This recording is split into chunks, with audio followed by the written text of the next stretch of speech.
देख रहा हूं और इसलिए मैं इस बात का आग्रही हूं, मेरे प्यारे देशवासियों, मैं पांचवी प्राण शक्ति की बात करता हूं और वो पांचवी प्राण शक्ति है नागरिक का कर्तव्य।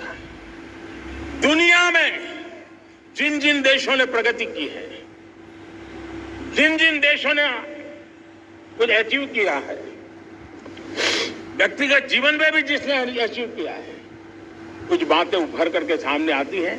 एक कौन हिंदुस्तानी होगा जिसका मन आसमान को न छूता होगा। दोस्तों, हमारी वकील के क्षेत्र में काम करने वाले हमारी नारी शक्ति किस ताकत के साथ नजर आ रही है। आप ग्रामीण क्षेत्र में जनप्रतिनिधियों के रूप में देखिए, हमारी नारी शक्ति किस मिजाज से, समर्पित भाव से अपनी गांवों की समस्याओं को सुलझाने में लगी हुई है।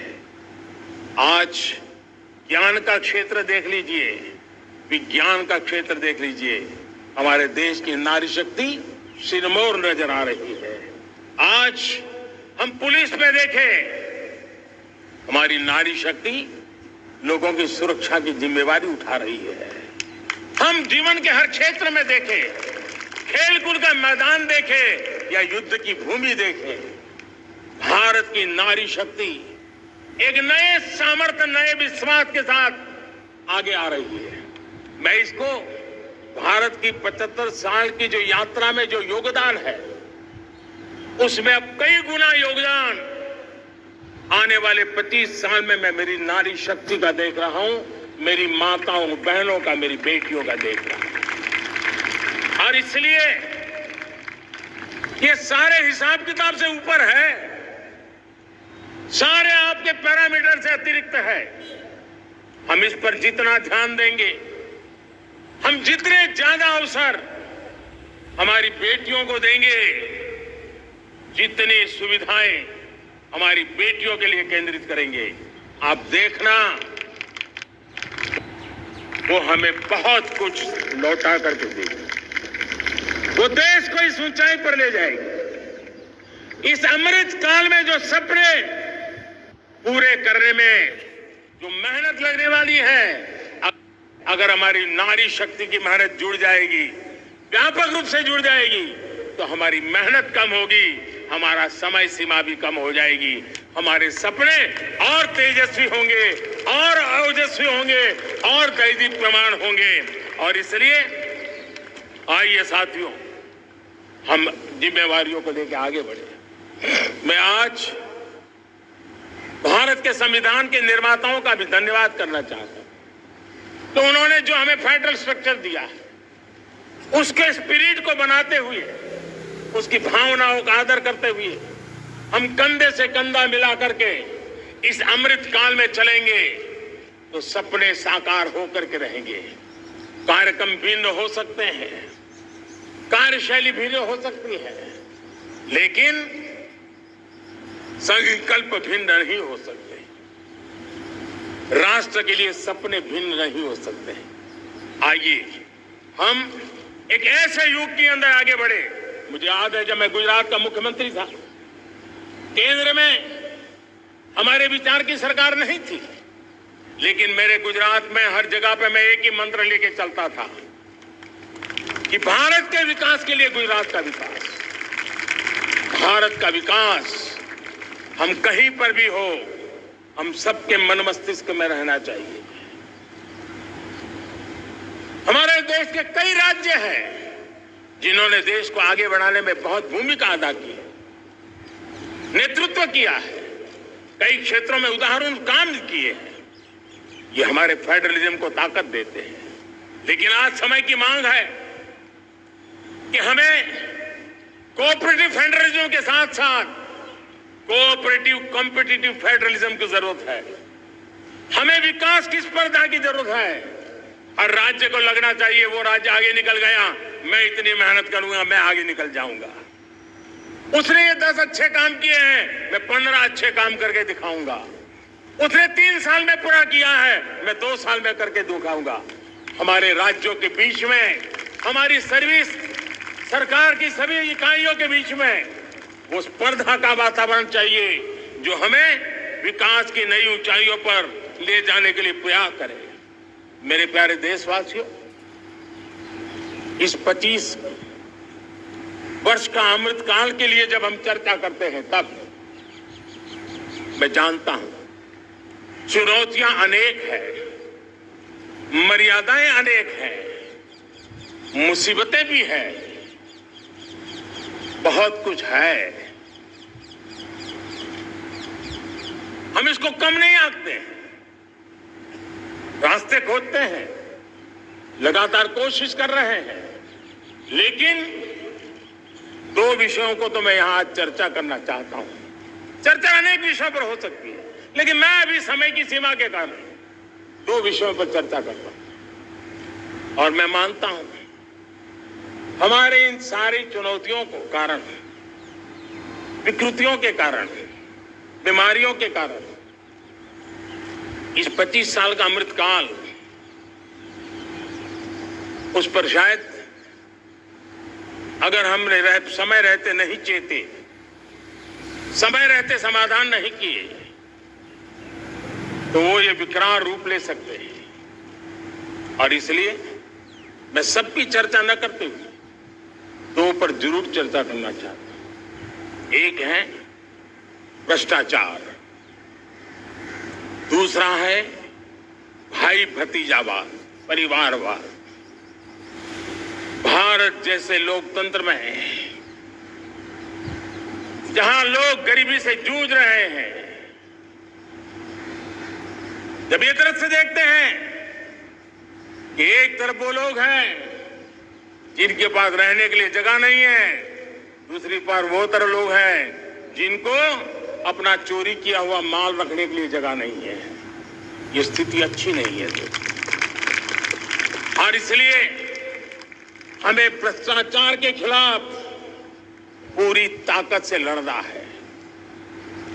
पिछले 8 वर्षों में डायरेक्ट बेनिफिट ट्रांसफर के द्वारा, आधार, मोबाइल, इन सारे आधुनिक व्यवस्थाओं का उपयोग करते हुए 2 लाख करोड़ रुपए जो गलत हाथों में जाते थे,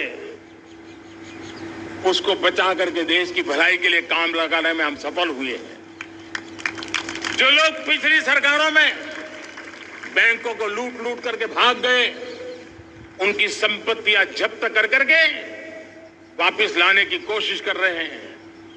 कईयों को जेलों में जीने के लिए मजबूर करके रखा हुआ है।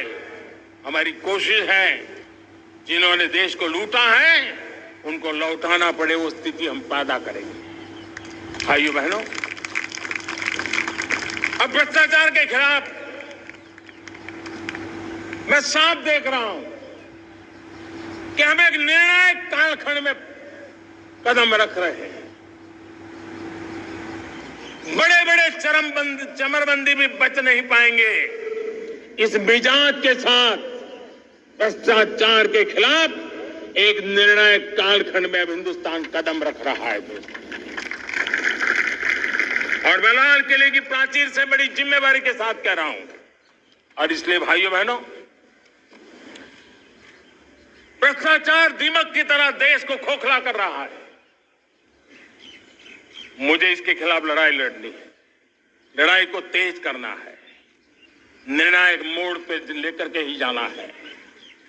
तब मेरे 130 करोड़ देशवासी, आप मुझे आशीर्वाद दीजिए, आप मेरा साथ दीजिए।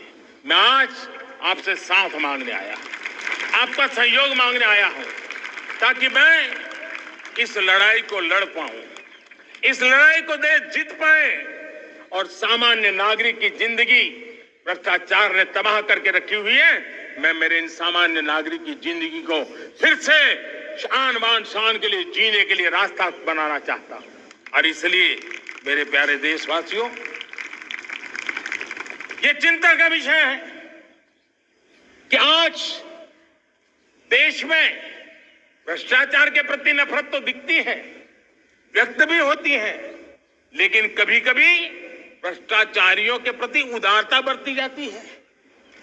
किसी भी देश में ये शोभा नहीं देगा।